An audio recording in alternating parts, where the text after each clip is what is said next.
2024 లేదా 25లో డిగ్రీ లేదా బీటెక్ చదివారా? సాఫ్ట్వేర్ జాబ్ కోసం ఎదురు చూస్తున్నారా? అయితే కోడ్ జ్ఞాన్ 100 డేస్ కోర్సులో చేరండి, జాబ్ సాధించండి. నమస్కారం అలగరి రవీంద్రనాథ్ గారు. నమస్తే అండి సిరి గారు. Sir, wife and husband relationship లో ఎవరైనా కూడా భార్య 498 సెక్షన్ కింద భర్త మీద కేసు వేసినప్పుడు భర్త ఇదన్నీ ఆబ్లిగేషన్స్ ఇవన్నీ కరెక్ట్ కాదు అని హైకోర్టుకు వెళ్లి క్వాష్ పిటిషన్ వేసే ప్రాసెస్ లో భర్త ఎలాంటి జాగ్రత్తలు పాటించాల్సిన అవసరం ఉంది. అండ్ దాంతో పాటు రీసెంట్ గానే ముంబై హైకోర్టు దీనికి సంబంధించి 15 మందికి రిలీవ్ చేసినట్టు కూడా మనం వార్తింటున్నాం. ఇంతకీ ఆ కేసు ఏంటి, దానికి సంబంధించిన వివరాలు ఏంటి సార్? సిరి గారు, ఈ 498 కేసు అన్నది ఏదైతే ఉందో, అంటే భర్త తరపు బంధువులు వీళ్ళందరి మీద నన్ను శారీరకంగా మానసికంగా రకరకాల వేధింపులకు గురి చేస్తున్నారు, అంతేకాకుండా వరకట్నం కూడా తీసుకురమ్మంటున్నారు అని చెప్తూ కూడా ముంబై హైకోర్టులో ఒక ల్యాండ్ మార్క్ జడ్జిమెంట్ కూడా రావడం జరిగింది సిరి గారు. సో ఆ కేసు యొక్క వివరాలు నేను మీతో చెప్పే ప్రయత్నం చేస్తాను. ఇది యాక్చువల్గా ఏంటంటే 2018లో మ్యారేజ్ అయింది. 18లో మ్యారేజ్ అయిన తర్వాత ఈమె రీసెంట్ గా 2024లో ఈమె ఎఫ్ఐఆర్ పెట్టింది. ఎఫ్ఐఆర్ ఏమని 498A అంటే 6 సంవత్సరాల తర్వాత. అంటే ఇప్పుడు 498కి టైం ఏం లిమిట్ ఉంటుందని కాదు, ఇక్కడ కరెక్ట్ అయినటువంటి కారణాలు చూపించేటప్పుడు ఇప్పుడు వేసుకోవచ్చు. ఆ కేసు కూడా ఆమె వేసింది. ఏమని వేసింది?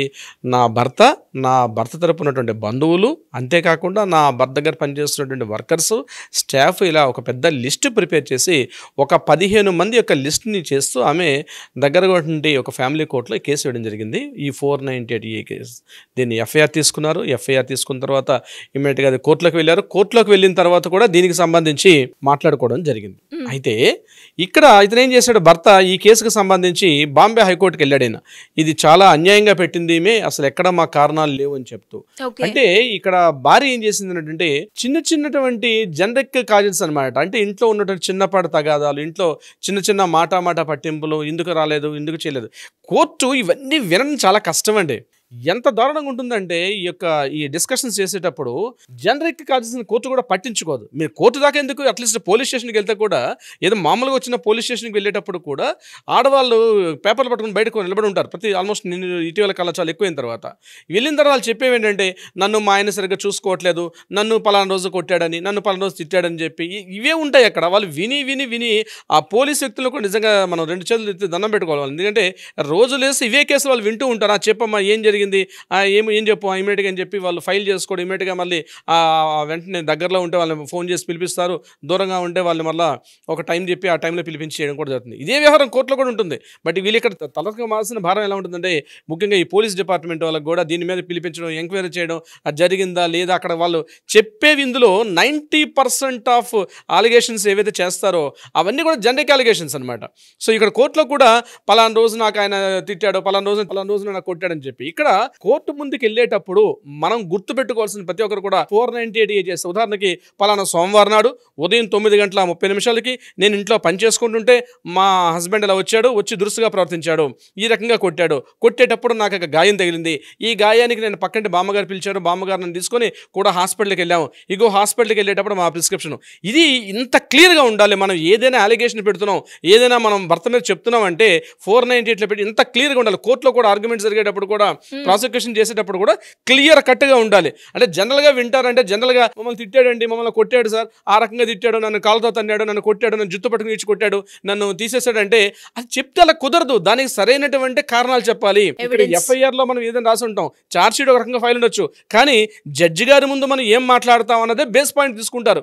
ఎఫ్ఐఆర్లో ఉన్న పాయింట్స్ని తీసుకుంటారు, కానీ జడ్జి గారి ముందు మాట్లాడేటప్పుడు మన సపోర్టింగ్ అడ్వకేట్ అక్కడ ప్రాసిక్యూషన్ చేస్తున్నప్పుడు, ఎవిడెన్స్ని సబ్మిట్ చేస్తున్నప్పుడు మనం ఏమేం చూపిస్తున్నాం, పలానా రోజు నాడు పలానా సందర్భంలో పలానా టైంకి కొట్టాడని చెప్పి మనం ఎవిడెన్స్ పక్కాగా చూపించగలగాలి. ఇప్పుడు ఈ కేసుకు సంబంధించిన మాట్లాడుతుంటే, మా భర్త తరపు యొక్క బావమరిది, మా భర్త యొక్క బ్రదర్ యొక్క భార్య తాలూకు అన్నదమ్ముడు, అంతేకాకుండా నా మరిది గారు, వాళ్ళ మామగారు, మా అత్తమ్మగారు, మా ఆడపడుచు, ఇంతమంది లిస్టులు పేర్లు పెట్టేటప్పుడు ఏ రోజు ఎన్ని గంటలకి ఎప్పుడు ఎలా చేశారు అన్నది క్లియర్గా ఎవిడెన్స్ అంతా చూపించగలగాలి.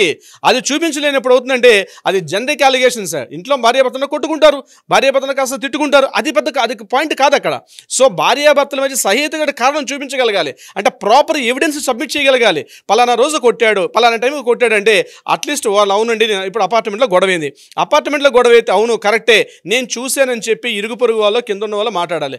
ఇది యాక్చువల్గా జరిగేటప్పుడు మనం పోలీస్ స్టేషన్లో కంప్లైంట్ ఇచ్చేటప్పుడు మా హస్బెండ్ కొట్టాడు అనగానే పోలీసులు వచ్చి ఇరుగు పొరుగు వారిని కూడా ఎంక్వైరీ చేస్తారు. నిజంగా కొట్టారంటే చుట్టూ అవునండి రోజు వీళ్ళు గొడవ పడుతుంటారు, పలానా టైం కొట్టాడంటే అది కొంత ఎవిడెన్స్ స్ట్రాంగ్గా ఉంటుంది. అట్లా కాకుండా జస్ట్ వేక్ అలిగేషన్స్ ఇట్లా కొట్టాడు ఇట్లా తిట్టాడు అని చెప్తే కుదరదు.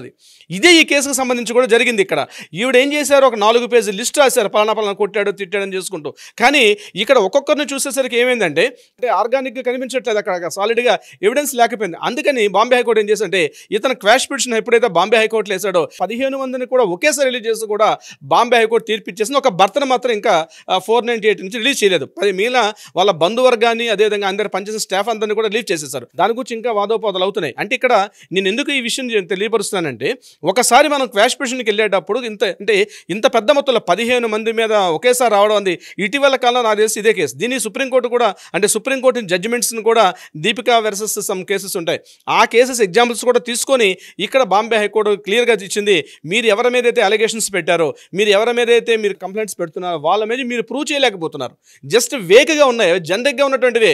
ఇలా నేను గొడవ పడుతున్నానండి, మా బావ మీద అలా వెళ్ళిపోతున్నాడు, రోడ్డు పక్క నుంచి వెళ్ళిపోతాడు, జస్ట్ మా సంఘటన చూసి కనీసం మాట్లాడకుండా వెళ్ళిపోయాడు. అది ఆయన తప్పు కాదు కదా. ఇప్పుడు భార్యాభర్తలు కొట్టుకుంటున్నారు, బ్రదర్ యొక్క ఎవరైతే హస్బెండ్ యొక్క బ్రదర్ ఉన్నాడు, బ్రదర్ చూసుకుంటూ వెళ్ళిపోతున్నాడు, పట్టించుకోలేదు. ఆయన పట్టించుకోలేదు కాబట్టి ఆయన కూడా నేను 498 కేసులు ఇరికిస్తానంటే కుదరని పనిది.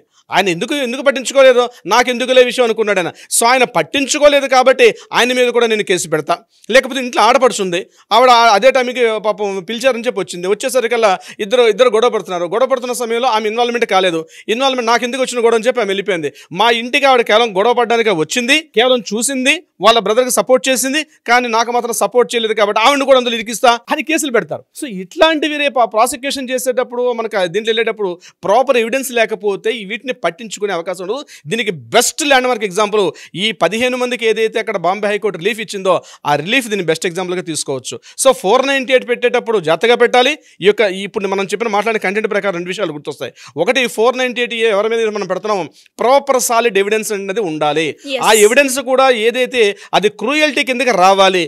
నిజంగా జడ్జిమెంట్ ఇప్పుడు కోర్టులు మాట్లాడుకునేటప్పుడు ఎవిడెన్సే కావాలి, ఆ ఎవిడెన్స్ బలంగా ఉండాలి. ఇంకొకటి ఈ కేసుకు సంబంధించి మాట్లాడితే ఎప్పుడో 2018 జరిగినటువంటి కేసుని 2024 ఎందుకు ఉన్నాం అన్న విషయంలో 6 సంవత్సరాల పాటు గ్యాప్ వచ్చింది.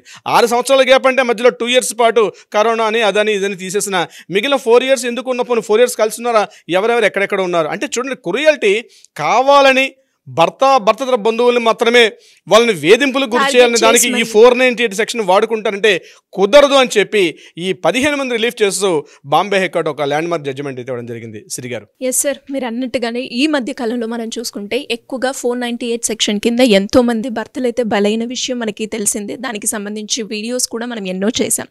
మరి అలా ఎవరికైనా కూడా 498 సెక్షన్ కింద ఎలాంటి ప్రాబ్లమ్స్ ఉన్నా, లేదు మాకు మీ గైడెన్స్ కావాలి, చట్ట ప్రకారంగా మేము ముందుకెళ్ళాలి అనుకునే వాళ్ళు ఎవరైనా కూడా మిమ్మల్ని అప్రోచ్ అవ్వాలి అంటే ఎలా ఉంటుంది సార్? తప్పనిసరిగా శ్రీ గారు, దీనికి సంబంధించి ఈ యొక్క సమస్యలు 498 మెయింటెనెన్స్ కేసులో, 498 డీవీస్లు, డొమెస్టిక్ వైలెన్స్, దీనికి సంబంధించి ఎవరైనా కాస్త ప్రాబ్లమ్స్ ఉన్నట్టయితే, ఒకవేళ ఇబ్బందులు గురవుతున్న సందర్భంలో వారికి కాస్త అడ్వైస్ కావాలి, ఒక సంప్రదింపులు కావాలనుకుంటే తప్పనిసరిగా కింద స్క్రోల్ అవుతున్న నెంబర్ని కాంటాక్ట్ చేయండి, అదర్వైజ్ వాట్సాప్ చేయండి. డెఫినెట్గా మన లీగల్ టీమ్ మీకు అప్రోచ్ అవుతారు, ప్రాపర్గా గైడెన్స్ ఇస్తారు. అది కాకుండా లీగల్గా ఏదైనా సమస్య ఉంది, ప్రాపర్గా కోర్టులో న్యాయ పరిష్కారం కావాలనుకుంటే కూడా మిమ్మల్ని కూడా డెఫినెట్గా ఆ విధంగా కూడా పరిష్కారం చూపించే దిశగా కూడా ప్రయత్నం చేస్తారు. బట్ ప్రైర్ అపాయింట్మెంట్ తీసుకోవడం మాత్రం చాలా ఇంపార్టెంట్. శ్రీ గారు. Thank you sir, thank you so much. Thank you so much అండి.